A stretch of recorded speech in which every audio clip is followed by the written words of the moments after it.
Hola chicos, ¿qué tal? Buenos días. Les saluda a su profesor y amigo Jesús Narro Vázquez.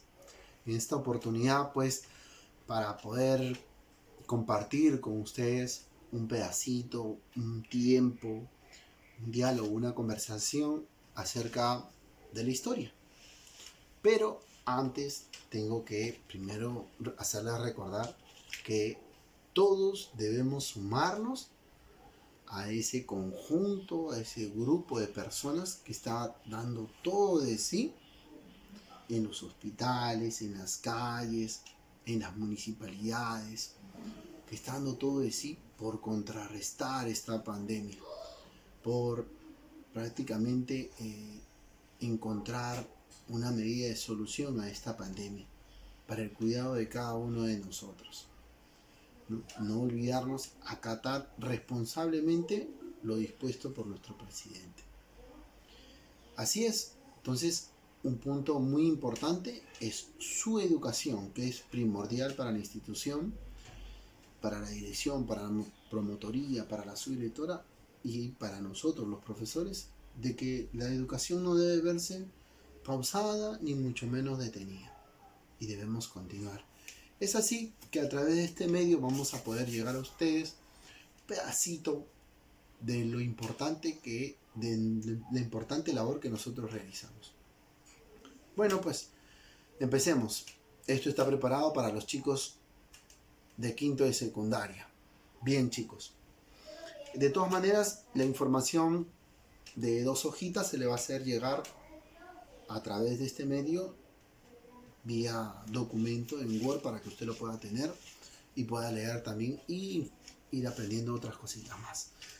Pero antes de poder entrar a hablar, yo voy a ser su profesor de Historia Universal. No tuve la oportunidad de entrar a los salones, ya usted se imaginaba. De lo que resta el 2020 van a llevar conmigo este curso. No sin antes empezar, primero, ¿qué es la historia? Profe, nos enseñaron en primero, nos recordaron en segundo que era la historia. Qué bueno. Pues sí, la historia es una ciencia social, ¿no?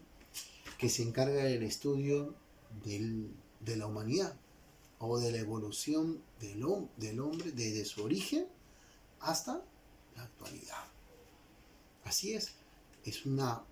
Vamos a encontrar diferentes definiciones, diferentes autores la van a definir como una ciencia social, como una rama de las ciencias sociales, y así, ¿no? Van a hacer prevalecer la labor majestuosa que hace el historiador y de las otras ciencias auxiliares que van a ver. Pues sí, el historiador se encarga prácticamente de ordenar, de darle forma prácticamente a la historia. Entonces el historiador va a necesitar herramientas para poder armar la historia, para poder, como se dice, construir la historia. De por sí no va a construirla como tal. Necesita algunas herramientas, algunas fuentes, porque así se les conoce como fuentes de la historia, ¿no? Para poder armar la historia, se puede decir. Es así que van a ser el subtítulo de fuentes de la historia. Fuentes de la historia. Vamos a pegar bien. Sabiendo qué es la historia, vamos a tener fuentes de la historia. Sabemos que, como se dice, el punto centro de la historia o el encargado de la historia o la labor que va a realizar de tener la historia va a ser el historiador. Y el historiador va a necesitar de fuentes de la historia, ¿no? ¿Qué tipos de fuentes? Fuentes directas y fuentes indirectas. Las fuentes directas son las que siempre nos enseñaron en sexto, en primero, en secundaria, ¿no? ¿Cuáles son esas fuentes directas? Usted mira, profesor, las fuentes orales, escritas, materiales, monumentales, audiovisuales y en la actualidad, electrónicas. Y tiene mucha razón. Usted no se ha olvidado, ¿no? Y eso es bueno. Pero las fuentes se clasifican, fuentes directas, fuentes indirectas. Y las fuentes directas son todas las que usted acaba de mencionar. fuentes orales, fuentes escritas, fuentes materiales o monumentales, fuentes audiovisuales y también hoy en día las fuentes electrónicas también, pues, ¿no? Un claro ejemplo de fuentes materiales tenemos acá a nuestro amigo. Esto es un alfar, una cerámica, una representación gráfica de un cántaro, ¿no? Que nos va a servir el día de hoy para entender. ¿Esto será una fuente directa o indirecta? Y usted, alumno de quinto año de secundaria, automáticamente me va a decir, profesor, esa es una fuente directa. Y yo le voy a decir que en esta ocasión no es una fuente directa porque es una representación. No es el material o la cerámica original. Si fuese original, sí sería una fuente directa. Porque pertenece al yacimiento, pertenece al lugar donde se realizó la excavación. Ahí sí. Pero es una representación que a nosotros nos va a servir para poder entender cuándo es una fuente directa y cuándo no es una fuente directa. O cuando es una fuente indirecta, ¿no? También conocidas, ojo, como fuentes primarias y secundarias, ¿no? Van a encontrarla también con esos términos, primarias y secundarias. Entonces, no nos asustemos, decir, no, mi profesor me dijo directa, pero acá dice primarias y secundarias, también es válido, es válido. Entonces, para eso nos sirve, para eso necesitamos entender cuáles son los tipos de fuente y cómo de entender esto. Aquí cerquita nomás tenemos una fuente directa, ¿no? A la altura de el complejo arqueológico de Pachacamac, que está acá nomás por Las Brisas. Entonces vamos a ver, es una fuente directa, es una fuente material monumental, ¿no? Entonces, a su vez, estas fuentes van a ayudarle al historiador ¿a qué cosa? A poder construir la historia, ¿no? Pero el historiador va a necesitar de ciencias auxiliares para poder continuar su labor, para poder seguir su labor, ¿no? Un ejemplo claro es que cuando el historiador está en el campo, está el arqueólogo que está excavando, está descubriendo, y a algún costadito, porque trabajan en grupos, va a estar el antropólogo, ¿no? El paleontólogo, viendo, no, estos son restos de animales, restos óseos, estos restos fósiles. Entonces ellos van a ir descifrando prácticamente, encontrando y clasificando la información, la materia prima, las fuentes materiales del mismo yacimiento, y son fuentes directas que van a hacerle dar, nos van a hacer conocer al historiador en este caso la información, cómo fue, qué pasó, si llovió o no llovió, si se rajó, por qué se rajó, la forma, el tamaño, la medida, el color, todas sus características van a hacerle entender en qué proceso de la historia pertenece tal alfar, tal huaco, tal prenda, etc. Entonces, ahí vamos a entender cuán importante es la labor del historiador. Y cuán importante aún más es entender por qué estudiamos historia. Y eso lo vamos a ver antes que continuemos. Pero continuando, nosotros necesitamos saber algo muy importante. Me van a disculpar, te voy a poner en este costadito de acá. Algo muy importante.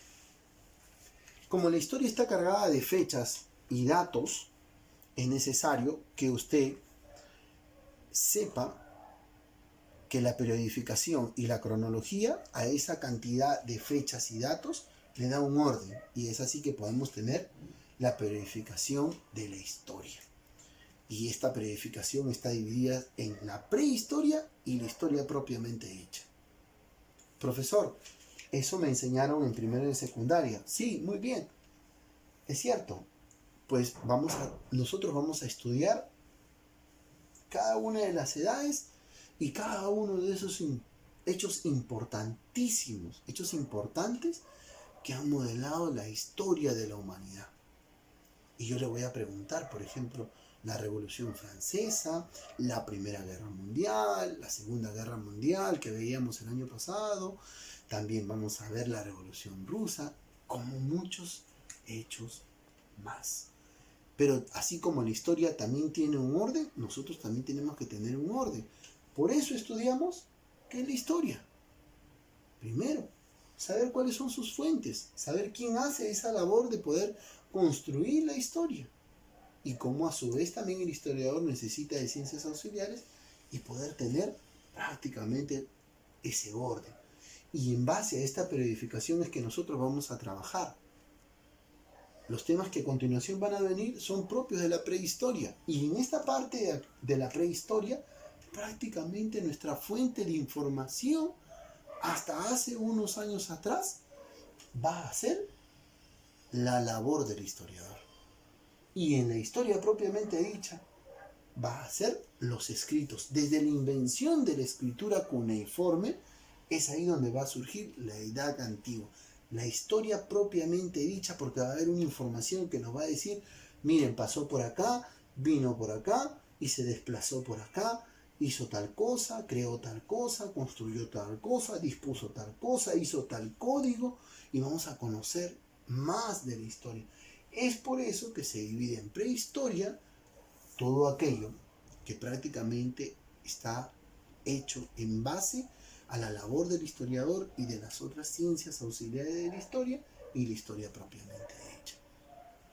Sabiendo esto, pues hasta hace un corto tiempo, ese era lo que entendíamos. Hoy en día ya también se va a considerar ya no tanto el estudio de aquellas civilizaciones o aquellos primeros hombres de la prehistoria, ¿no? No se le va a considerar, como se dice, que no tengamos una fuente de información escrita, sino va a coger otro nombre aquellas civilizaciones que no tienen escritura y se les va a conocer como ágrafas. Ágrafas. A todo aquello que no tiene escritura, a todas esas civilizaciones.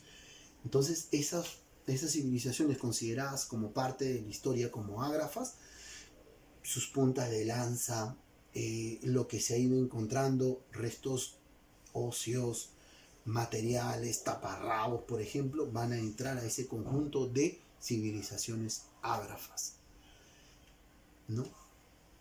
Que vamos a conocer un poquito más nosotros más adelante. Ya tenemos el aporte de esta parte que hemos explicado, la periodificación que la vamos a tener y también, señores, la palabra ágrafa, ¿no? O que vamos a entender por ágrafas. De todas maneras, se le va a mandar la información a cada uno de ustedes para que tengan su cuaderno y a su vez queda como extensión para el alumno de quinto año de secundaria investigar ágrafas, ¿no?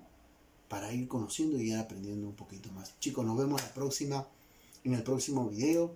Un cariño, saludos y esperando que nos volvamos a encontrar pronto en clases. Un abrazo fuerte, cuídese mucho. De su profesor y amigo Jesús Narro Vázquez y de todo el estamento de nuestra institución educativa, Uribe Escuela. Gracias, bye.